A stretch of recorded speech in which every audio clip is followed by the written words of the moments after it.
با سلام به همه شمایی که در قسمت سوم برنامه ولتاژ با من همراه هستید. مرسی از حمایت‌های تاکنونیتون و نظرات و پیشنهاداتتون که هر بار سعی می‌کنم بهش فکر کنم و تا حد ممکن اجراش کنم.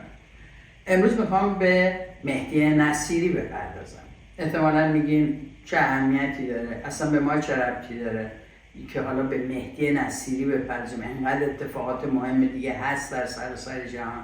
من با شما موافقم، اما از موضوع پرداختن به مهدی نصیری میخوام نحوی بزنم به نظرات دیگران در مورد موضوع دادخواهی و با هم یه مروری بکنیم ببینیم بالاخره میخوایم با کسایی که ریزش میکنن به اصطلاح چه بکنیم و آینده ایران در این مورد مشخص چه راهکارهایی براش هست و ما چه نقشی میتونیم توش بازی بکنیم. مهدی نصیری کسی است که از سال سردبیر روزنامه کیهان بوده، کیهانی که امروز حسین شریعت مداری ادارش میکنه و همه شما میدونید که چه موجود کریهی هست وقتی به موضوع زندگی، جان انسانها، زنان، حقوق بشر و همه اینها برمیگرده. چطور به عنوان مباشر مطبوعاتی دستگاه جنایت داره توریزش میکنه، توجیهش میکنه، جامعه رو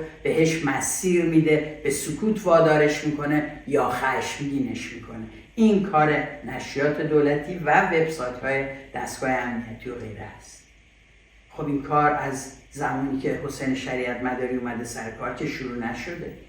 آنچه که شما دارین امروز حس میکنین یک تاریخی داره.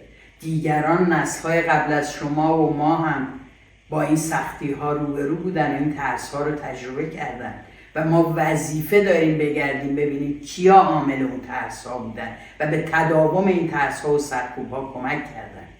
چشمون میخوره به اسم مهدی نصیری. مهدی نصیری رو شما از کجا میشناسین؟ قطعاً از سردبیری همین روزنامه کیهان در تاریک‌ترین سالهای تاریخ جمهوری اسلامی پس از انقلاب نمیشناسیم. 63 تا 67 سردبیر این روزنامه و از 67 تا 70 نماینده خامنه‌ای در کیهان بود و البته که بعدها هم در نشریه صبح کنار دهنمکی به کارش ادامه میده. بعداً میشه نماینده خامنه‌ای در امارات. چند سالی قبل از اون در ستاد تهیه و در واقع تنظیم رویکرد سخنرانی های نماز جمعه های ایران ایشون کار میکنه. یعنی 3 سال وظیفه اینکه روانشناسی مردم تشخیص داده بشه و ببینن در نماز جمعه ها چه جوری مشروعیت حاکمیت و سیاستاش رو به خورد مردم بدن رو ایشون درش نقش داشته. از اونجایی ولی شما میشناسینش که اومد گفت از تاجزاده تا شاهزاده. بسیاری از شما از اونجا میشناسینش. انگار که یک اسم رمزی رو گفت و یکهو ما فراموش کردیم که چه کرده و چقدر بستر آروم اون راحتی رو برای خودش انتخاب کرد. اومد چندین مصاحبه انجام داد، با BBC مصاحبه کرد، تأکید کرد روی اول گفت 50% هوادار شاهزاده اندریا. بعد وقتی برگشت گفت بعد از مصاحبه فهمیدم بیشتر. مهم نیست، احتمالاً نظر سیاسیش حق داره هر نظری داشته باشه، اما ما با او چه میکنیم مهمه. او با ما چه میکند تصمیم اوست. بخشی از اپوزیسیون که میبینید در تصاویر چطوری همشون آغوششون رو باز کردن و باهاش گفتگوهای دوستانه میذارن، از علیرضا کیانیشون تا ایرج مصداقی و وحید بهمنشون، بدون اینکه از او در رابطه با نقشش در اون سالها سوال جدی بکنن که او مجبور به پاسخی جدی و عمیق شود. نهایت سوال این بود که آقای نصیری شما که در اون سالها خودتون نزدیک بودین به حاکمیت و اون جواب بده من حاضرم در هر دادگاهی اگر به لحاظ حقوقی مسئولیتی متوجه منه بهش پاسخ بدم و به لحاظ اخلاقی اگر خلافی کردم عذرخواهی میکنم. تموم شد؟ شما بچه‌تون شکلات رو میزو میخوره بدون اجازه شما، اینجوری نمیبخشینش. شما یک نفر یک آسیب به یک جنس تو خونتون بزنه، به اسباب تو خونتون ببخشه، آقای وحید بهمن نمیبخشیدش، همونطور که ما رو نبخشیدید به خاطر فقط موضع‌گیری‌های سریع و سیاسیمون که به مزاج شما خوش نمی‌آمد. ایرج مصداقی مثل موش میشینه کنار مهدی نصیری تا مهدی نصیری ازش تشکر کنه که چقدر برای جانباختگان 67 زحمت کشیده و چندین کتاب نوشته. و ایرج مصداقی لبخند میزنه، سرش رو شرمنده میندازه پایین و به ما یاد میده میشود با قاتلان آشتی کرد بدون اینکه قاتلان مجازات یا مورد پرسشگری قرار گیرند. تعریفش از دادخواهی یهو عوض میشه. ببینید راجع به دادخواهی چی میگه. چند بند مهم دادخواهی از این گفته ها میفته. میشه پاسخگویی و مسئولیت پذیری و هر دوش هم که آقای مهدی نصیری کرده.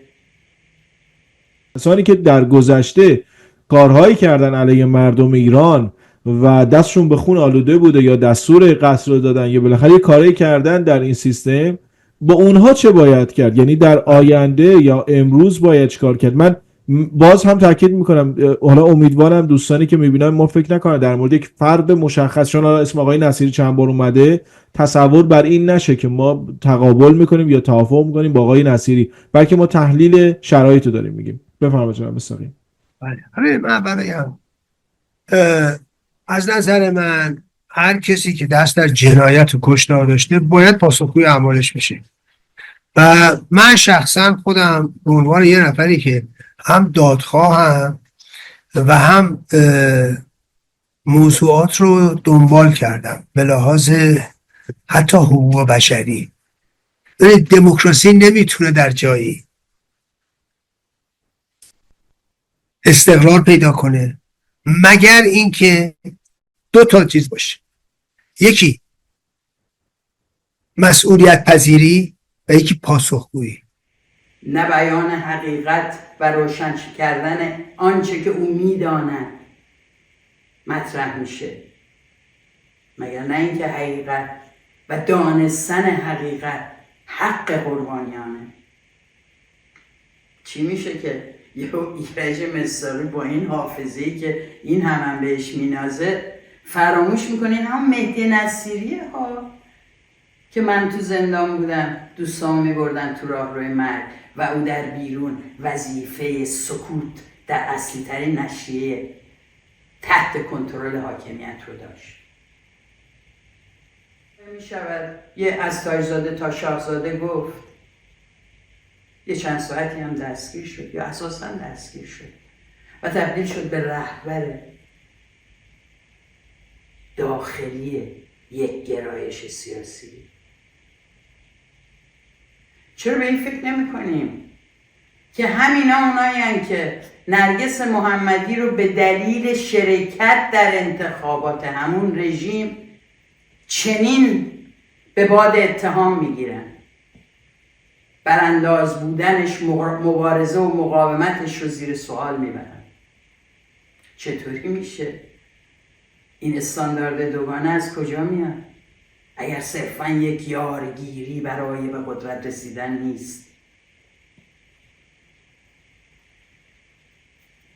یه نکته بسیار مهمی که هست اینه که اگر این افراد، یعنی سلطنت طلبانی که صاحب ویدیو و کانال‌های یوتیوب هستند و دارن با مهدی نصیری مصاحبه میکنن یا دیگران، رسانه‌های مثل BBC و غیره،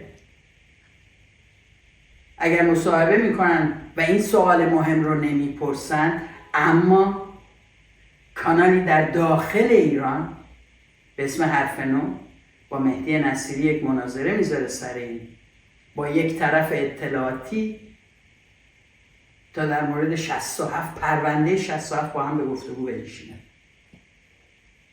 طرف ازش میپرسه چرا اون موقع که در کیهان بودی سکوت کردی؟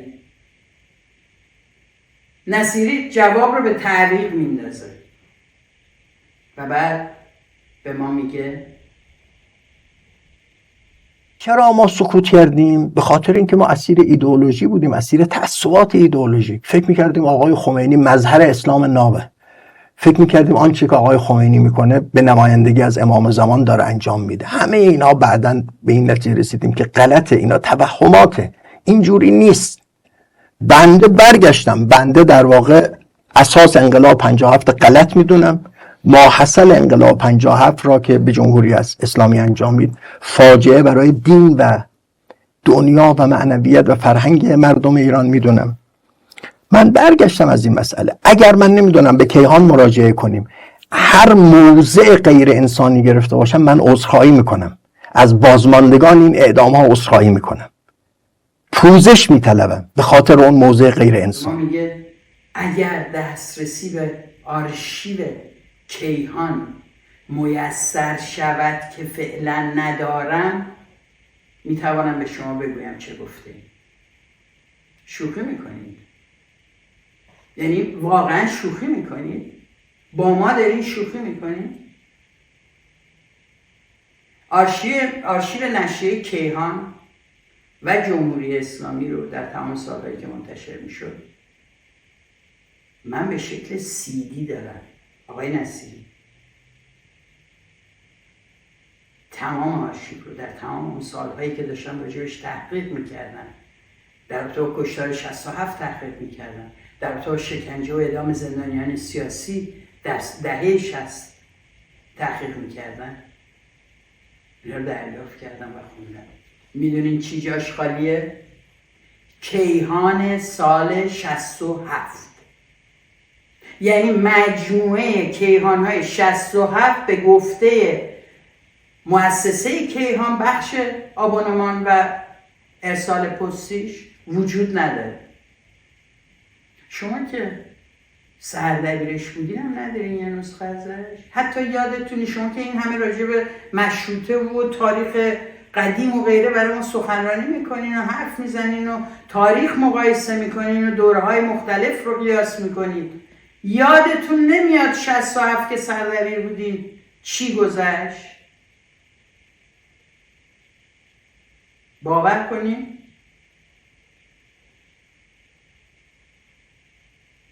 حریفتون ولی زرنگ‌تره. حریفتون امروز هنوز هم اطلاعاتی است.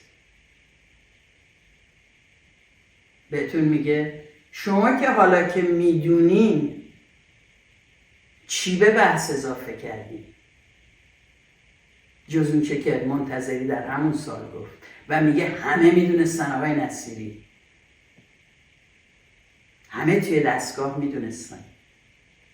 و مگه میشه 5000 نفر رو ظرف چند هفته با اطلاعات و آماری که به طور میانگین الان ما میدونیم بکشید و روزنامه اصلی دستورالعملی برای اینکه چگونه سکوت کنه نداشته باشه؟ خانواده بهش رجوع نمی‌کرد، شکایتی بکنه، شکوهی بکنه، سوالی بکنه.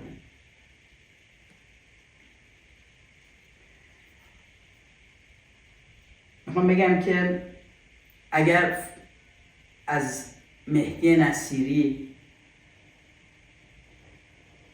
رفع خطا و اتهام میشه به صرف این که گفت از تاج‌زاده تا شاهزاده و بر حقیقت فراموش میشه و ما نمیدونیم اون روزها چه میگذشت و ایشون بعدها در مسئولیت هایی که داشته چه کرده، به عنوان نماینده خامنه‌ای در امارات چه میکرده، همه اینا رو نمیدونیم. ایشون هم خودش رو ملزم به گفتن هیچ حقیقتی در رابطه و هیچ کشتاری نمیدونه. ایرج مصداقی آنقدر سقوط کرده در موضوع حتی دادخواهی از خون کسانی که از کنارش بردن و او زنده ماند، آنقدر سقوط کرده که میگه پاسخگویی و مسئولیت پذیری. دادخواهی همینه، ما دنبال انتقام کور نیستیم. حقیقت پس زده میشه و مجازات آمدانه از قسمت آخر موضوع حذف میشه.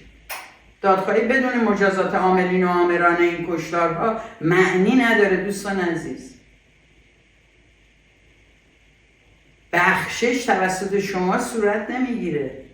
خانواده های قربانیان هستن که در صورتی که ناقضین و جانیان تقاضای بخشش کنن، یعنی مسئولیت بپذیرن، بخوان پاسخگو بشن، حقایق رو بیان بکنن، آن وقت حق دارن ببخشن یا نبخشن.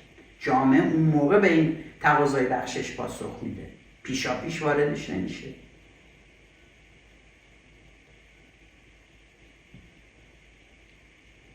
و کسانی که امروز تحت عنوان به درستی خودشون هم ادعا میکنن انقدر آشور است که دیگه نمیتونن این کار بکنن، حتی آشپزان هم تاییدش میکنن.